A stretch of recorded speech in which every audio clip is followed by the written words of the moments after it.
తొలి క్రాంతి న్యూస్ కి స్వాగతం.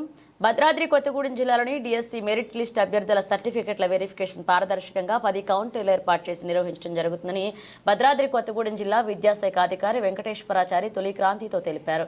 ఈ సందర్భంగా తొలి క్రాంతితో మాట్లాడుతూ భద్రాద్రి కొత్తగూడెంలో సింగరేణి హై స్కూల్లోనున్న మెరిట్ లిస్టులో ఉన్నటువంటి అభ్యర్థులకు ఎక్కడా సమస్య లేకుండా కౌంటర్లు ఏర్పాటు చేసి సర్టిఫికెట్ల వెరిఫికేషన్ చేయడం జరుగుతుందని, అందరూ సహకరించాలని 5 రోజుల పాటు నిర్వహించడం జరుగుతుందని తెలియజేశారు. ఈ కార్యక్రమంలో వీరితో పాటుగా విద్యాశాఖ అధికారులు పాల్గొన్నారు. డిఎస్సి 2024 ఉపాధ్యాయ నియామకం కోసము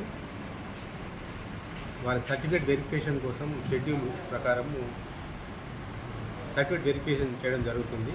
1వ తారీఖు నుంచి 5వ తారీఖు వరకు మొత్తం 5 రోజులు ఈ సర్టిఫికేట్ వెరిఫికేషన్ జరుగుతుంది. ఈ సర్టిఫికేట్ వెరిఫికేషన్ కోసము ఒక 10 కౌంటర్స్ ఏర్పాటు చేయడం జరిగింది.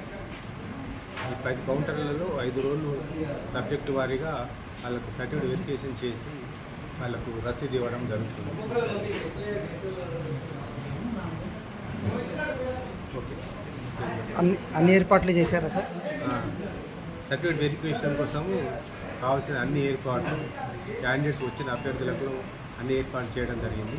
సకాలంలో షెడ్యూల్ ప్రకారంగా సర్టిఫికేట్ వెరిఫికేషన్ చేయడం జరుగుతుంది.